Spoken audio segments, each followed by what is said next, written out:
Unacademy. Let's crack it.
Okay, Rashmi, please introduce yourself to the board. Good evening, ma'am. My name is Rashmi Singh. I'm from Ghaziabad. I have done my schooling from Holy Angel Public School, Kavinagar, Ghaziabad. And after that, I have done my LLB and graduation from MMH College, Ghaziabad. Then I pursued LLM from Meerut College, Meerut in 2021. Okay. आपने क्या bar council में registration करवाया है? Yes, ma'am. क्या enrolment number है आपका? Sorry, ma'am, I'm not able to recall my number. ठीक है, आपने प्रैक्टिस करी है या कोर्ट कभी विजिट किया है? No, ma'am, I'm not in practice. आपका 2021 में LLM हो चुका है, तो इन 2 साल में आपको नहीं लगा कि आपको कोर्ट जाना चाहिए था? My main focus on my judicial service examination preparation. That's why I have never go to the court for practice, and my main focus is on क्या judicial. यूपी के अलावा क्या आपने दूसरी स्टेट जुडिशियल सर्विसेज में कभी सोचा जाने का? Yes, ma'am. I've also tried other states. Also, I gave Haryana judiciary also, and Rajasthan also I gave one time. Okay. आपकी हॉबी क्या है? I'm listening music and trying some new recipes. Trying some new recipes, तो हम इसको cooking नहीं बोल सकते? Yes, ma'am. क्या बनाना पसंद है आपको specifically? Ma'am, some new things. For example? Ma'am, I always tried making something new with the help of YouTube. ठीक है, मेरठ की कोई 2 फेमस डिशेस के नाम बताइए. Sorry, ma'am, I don't know. Ghaziabad की 2 फेमस डिशेस के नाम बताइए.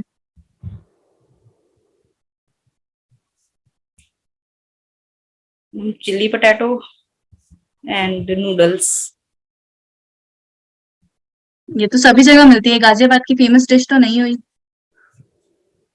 गाजियाबाद का फेमस मुस्कान का burger.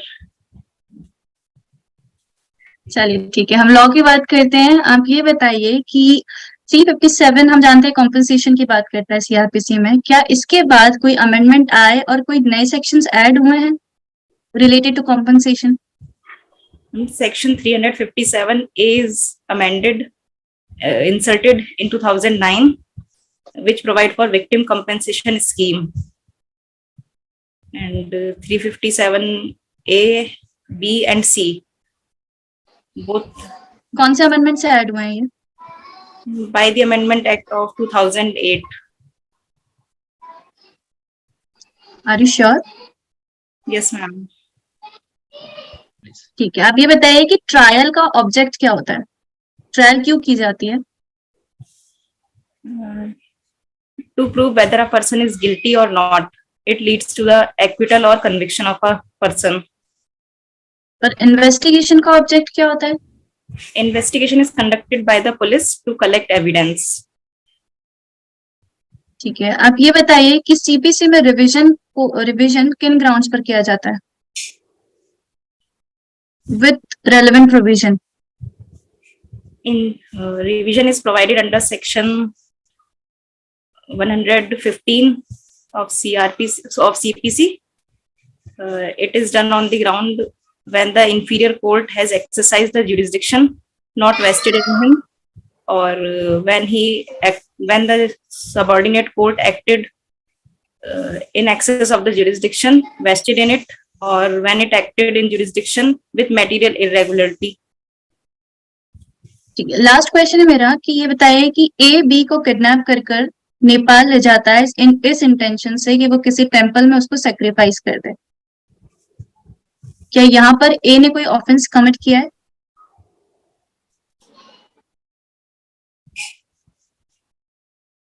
A has committed the offense of abduction. Particular कोई सेक्शन बता सकती हैं?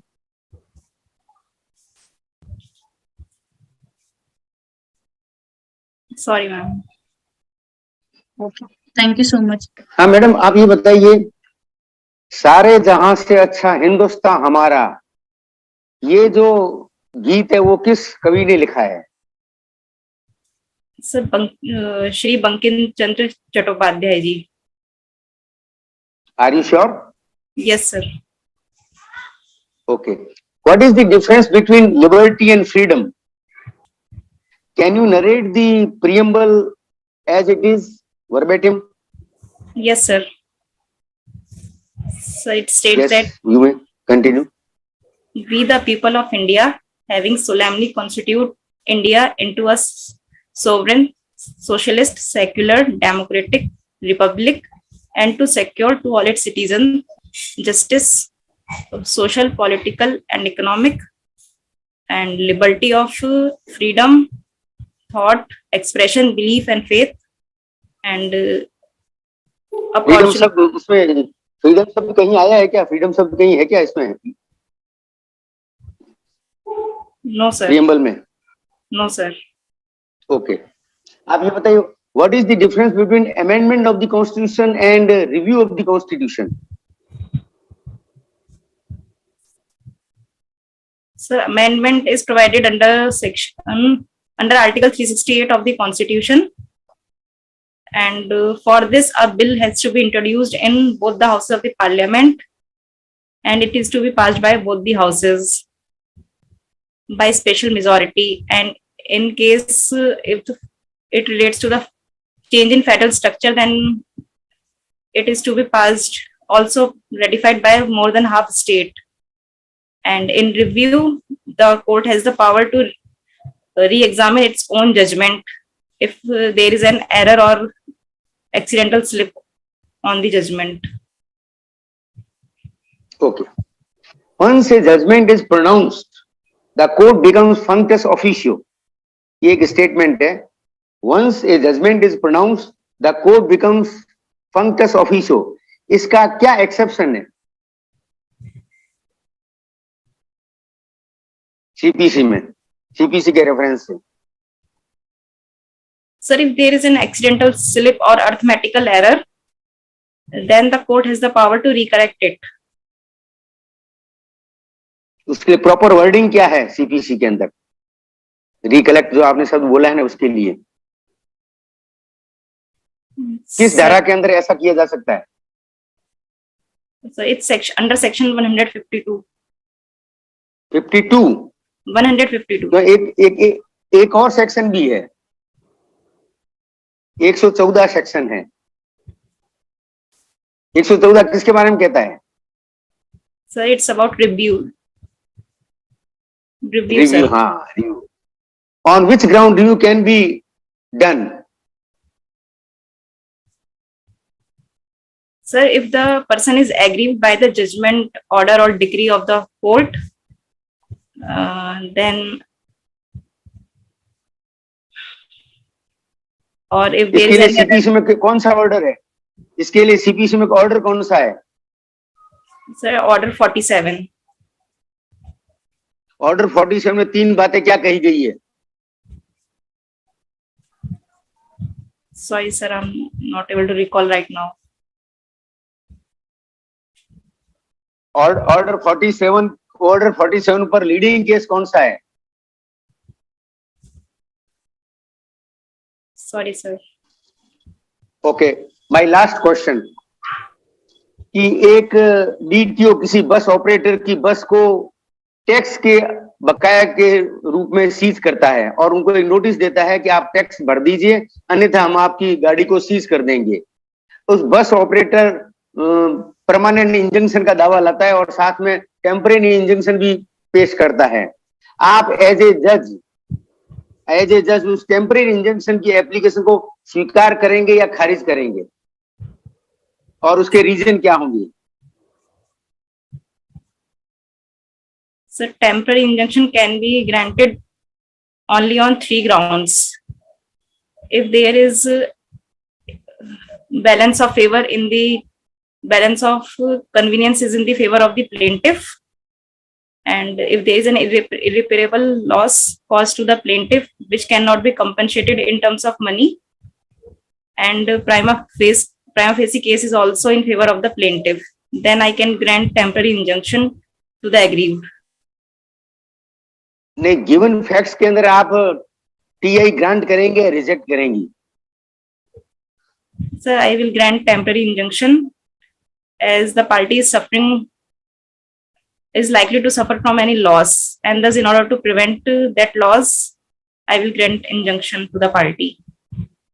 अभी आपने कहा है कि मॉनेटरी के अंदर, उसके अंदर मॉनेटरी फिक्स है कि इतना टैक्स बकाया है, आप कैसे उसको ग्रांट करेंगी? अभी आपने बताया ना, इरिपेरेबल लॉस कहाँ हुआ? Yes, sir. है ना? Yes, sir. और टेम्परेरी इंजंक्शन को रिजेक्ट करने के लिए स्पेसिफिक परफॉर्मेंस में कोई सेक्शन है क्या उसके लिए? स्पेसिफिक रिलीफ एक्ट के अंदर? Sir, injunction can be refused under section 42 of specific relief act. Are you sure 42 ही है? Yes, sir. Okay okay. Rashmi ji, can you hear me? सुन पा रहे हैं आप मुझे? Yes, sir. इंडिया के अंदर महिलाओं की आबादी बढ़ती जा रही है, और साथ ही साथ में झूठे सेक्सुअल असॉल्ट के केसेस भी बढ़ते जा रहे हैं। इस बारे में आपकी क्या ओपिनियन है? Sir, in this regard, I would like to say that in the recent times, many false complaints or allegations have been made, so it's become difficult to rely on the true applications. Also, so a judge must be very cautious while dealing with such type of cases. Okay, Rashmi ji, we have done with your mock interview, and now it's time for feedback.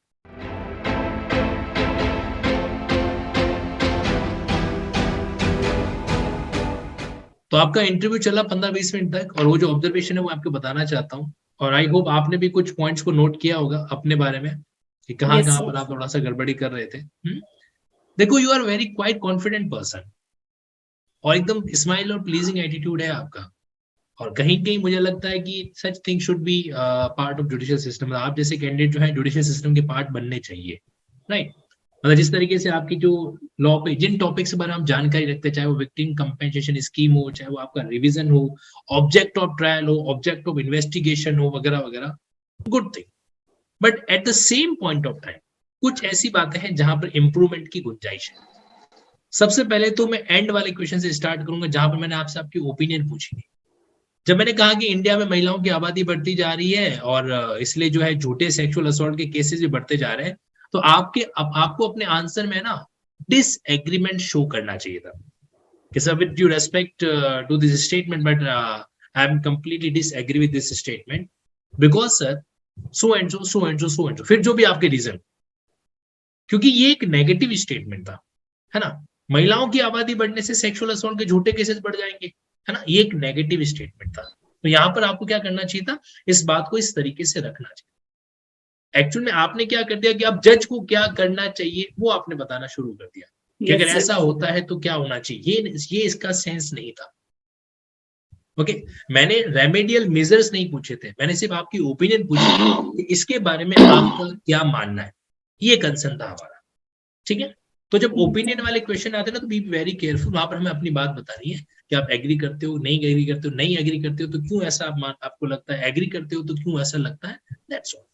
तो थोड़ा सा ऐसे सवालों को लेकर careful रहना, क्योंकि अभी जो इंटरव्यू चल रहे हैं उसके में ओपिनियन तो पूछी जाएगी आपसे ना किसी भी मुद्दे को लेकर। और इनफैक्ट हाल ही में सुप्रीम कोर्ट ने एक हैंडबुक जारी की है, स्टीरियोटाइप्स अबाउट जेंडर न्यूट्रलिटी, शायद आपने सुना उसके बारे में। 2 दिन पहले ही जारी हुई है, सुप्रीम कोर्ट ने एक हैंडबुक जारी की है इसके ऊपर कि महिलाओं को अब इस तरीके से जज नहीं कर सकते, गलत फहमियां हैं वगैरह वगैरह। तो उसमें खास ये पॉइंट मेंशन भी था। ठीक है, आप अपनी हॉबीज के बारे में बता रहे थे कि सर मैम मेरे को नई रेसिपीज पसंद है, मैम ने आपको तुरंत करेक्ट किया था। इसको हम प्रॉपर वर्ड क्या है इसके लिए, कुकिंग एक प्रॉपर वर्ड है जो होता है, यूज दैट। आखिर हॉबी तो आपकी कुकिंग है ना, मेन तो वही बात आ रहा कि सर Yes, मेरे को sir. अपराध के बारे में पढ़ना पसंद है, आपको आईपीसी एक्चुअल में पढ़ना पसंद है, वो बात वहां पर क्या मेंशन है जो होना चाहिए। अब देखो कुछ ऐसे पॉइंट थे, जैसे सर ने एक बहुत अच्छा क्वेश्चन पूछा अमेंडमेंट वर्सेस रिव्यू का। अब अमेंडमेंट को तो आपने इतना डिटेल में एक्सप्लेन कर दिया, और जहां पर बात रिव्यू की आई तो रिव्यू के बारे में तो आप सीधा सुप्रीम कोर्ट के रिव्यू पे चले गए। सुप्रीम कोर्ट जो रिव्यू करता है उसको सिर्फ रिव्यू तो आप नहीं कह सकते, उसके लिए आपको वर्ड इस्तेमाल करना पड़ेगा judicial review. Am I correct? हाँ या ना? Yes, sir. जब आप आर्टिकल Yes, sir. 13 की बात करेंगे तो वहां पे सिर्फ रिव्यू वर्ड तो आप यूज नहीं कर सकते, आपको जुडिशियल रिव्यू वर्ड इस्तेमाल करना पड़ेगा। सर ने किसी भी एंगल में जुडिशियल रिव्यू तो पूछा नहीं था, जबकि हमारा आंसर रिव्यू से हटके जुडिशियल रिव्यू के अंदर चला गया। तो we need to think about it. Review of constitution is अब somewhere base for the amendment. जब हम संविधान को रिव्यू करते हैं हमें लगता है कि भैया अब यहाँ पर क्या करना है, संशोधन की गुंजाइश है। We can say कि review is the prerequisite for the procedure of amendment as well as कि आपको अमेंडमेंट करना है, उससे पहले आप रिव्यू करोगे तभी तो अमेंडमेंट करोगे। तो ये थोड़ा सा बेटर आंसर वहां पे हो सकता था। और सर ने आपसे एक लाइन कही कि once a judgment is announced, court become function officio। ये लाइन का अर्थ आपको समझ में आ गया था? Yes, sir. आ गया था ना, वेरी गुड। Yes, sir. ऐसे केस में सर का कंसिडरेशन यहाँ पर आपने क्लेरिकल और मिस्टेक्स को सुधार करने के बारे में बताया, रिव्यू वाला पॉइंट था। फिर जब सर ने हिंट दिया तब वो आपके माइंड में क्लिक हो गया, है ना। यहाँ पर थोड़ा सा हमें क्या करना है, कॉन्सेप्चुअल वर्क करना है। देखो एक्चुअल में क्या है कि हमारा लिंकिंग थोड़ा कमजोर है यहाँ पे। रिव्यू वर्ड को लेकर अगर आप कॉन्स्टिट्यूशन, सीपीसी, इनफैक्ट सीआरपीसी को भी इंक्लूड करते हैं तो आपको पता चल जाता है कि तीनों के अंदर मेजर मोटा मोटी क्या क्या चीज होती है। सीआरपीसी में रिव्यू होता है क्या? क्या No, sir. सीआरपीसी No, में sir. रिव्यू होता है? No, sir.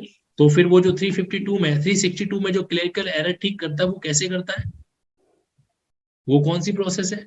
आपने कभी लिंक ही नहीं किया उसको। आपने 152 सीपीसी में तो उसको रिव्यू नाम दे दिया और वहां पे मामला अलग चल रहा है। तो ये ना ये लिंकिंग आपस में कॉन्सेप्ट का हम लिंकिंग नहीं करते ना, तो ये पॉइंट हमारे कहीं कमजोर रह जाता है। आपका इंटरव्यू कब है? Sir, 22nd August. उस बात का आपको थोड़ा क्या करना है, ध्यान रख। 27 7 दिन का समय अपने पास है, 6 to 7 days का है। तो थोड़ा कॉन्सेप्चुअल मेडिटेशन करें, है ना। आपका जो आत्मविश्वास है उसी को लेकर अपने आप को क्या करें, आप थोड़ा सा इंप्रूवमेंट करें, ये मेरा मानना है। बाकी कुछ सवालों के जवाब वाकई में अच्छे भी दिए। जब सर ने आपसे एसआरए के बारे में पूछा, that's a good thing. Refusal section 42 timely आप रिकलेक्ट कर पाए, तो आपका रिकॉलिंग कैपेसिटी जहां पर आपको आता है वहां पे अच्छा है। सिर्फ थोड़ा सा कॉन्सेप्चुअल मामला जो है ना, वहां पे मेडिटेशन वर्कआउट करने की जरूरत है। ठीक है जी? Okay, sir. या sir, ma'am, anything you want to add? अच्छा, मैं ये आपसे बताना चाहता था कि जो मैंने कॉन्सेप्चुअल क्वेश्चन पूछे थे, what is the difference between liberty and freedom, तो इसका जो अर्थ है ना, आप देखिए इसके अंदर बहुत माइन्यूट डिफरेंस है। लिबर्टी अनबिल्डड होती है और फ्रीडम के ऊपर रीजनेबल रेस्ट्रिक्शन है। इसी तरह से मैंने प्रियम्बल के अंदर आपको प्रियम्बल पूरा वर्बेटिम पूछा था, तो आप प्रियम्बल के अंदर एक शब्द फ्रीडम जोड़ दिया, जबकि उसमें कोई फ्रीडम शब्द ही नहीं है। मैंने आपको बीच में रिकलेक्ट भी करने की कोशिश की थी, है ना। तो जब आपको कोई प्रियम्बल पूछा जाए तो आप उसको एज इट इज वर्बेटिम बताइए, उसमें कोई शब्द इधर से उधर नहीं होना चाहिए। और कंसेप्चुअल क्वेश्चन को थोड़ा सा आप ब्रशअप कर लीजिए। और एक आप खुद ही ट्रैप हो गए, मैंने टीआई की प्रॉब्लम पूछी थी उसमें आप ट्रैप हो गए, तो आपको ट्रैप नहीं होना। जब आप खुद बता रहे इरिपेरेबल लॉस, मैंने बता दिया टैक्स बकाया, तो टैक्स तो अमाउंट फिक्स है ना, तो जहां पर अमाउंट फिक्स है और वो that can not be termed as a irreparable loss. Irreparable loss तो वो होता है जिसका मुद्रा में आकलन न किया जा सके। जैसे किसी का मकान तोड़ दिया, अब मकान तोड़ने का आप कैसे आकलन करोगे मुद्रा के अंदर? तो ऐसे मामलों में टीआई ग्रांट होता है। और उस पर्टिकुलर केस में तो टीआई ग्रांट ही नहीं हो सकता, उसमें 41H का रेस्ट्रिक्शन है। आपको यदि एप्लीकेशन रेमेडी किसी अन्य फॉर्म पर उपलब्ध है तो you can not come to the civil court. वो टैक्स का मैटर था, तो यदि डीटीओ ने कोई गलत वसूली निकाली है तो आरटीओ में जाते, आप असिस्टेंट कमिश्नर के पास जाते, तो एक लेडर अलग बना हुआ है, उस लेडर में आपको जाना चाहिए था। आपको ये कहना चाहिए कि ये टीआई एप्लीकेशन टेनेबल ही नहीं है, ठीक है ना? ओके, ऑल द, बाकी आपने बहुत ही आत्मविश्वास के साथ आंसर दिए। Wish you all the best for your success. अब कैसा वेशभूषा होना चाहिए वो आपको मैडम बताएंगे। Thank you sir. आपका बिल्कुल बहुत अच्छा इंटरव्यू था, स्माइलिंग फेस और कॉन्फिडेंस दिख रहा था। बस एक चीज ऐड करना चाहती हूँ कि जो आपका अटायर होगा उसको आप थोड़ा सा फॉर्मल रखिए, और आपकी जो हेयर स्टाइल है उसको आप थोड़ा पिन अप करके, जो बाल आगे आ रहे हैं उसको अगर आप पिन अप कर लेंगे तो वो बेटर प्रेजेंटेबल लगेगा। ओके ठीक है, यस मैम। आप बन या ब्रेड उसको कुछ भी कर सकती हैं, बट एक फॉर्मल अटायर रखिए। Okay ma'am. Okay, all the best. हमारे Thank में you. करने का पोटेंशियल है, जुडिशरी क्रैक करने का पोटेंशियल है। Okay, wish all the best.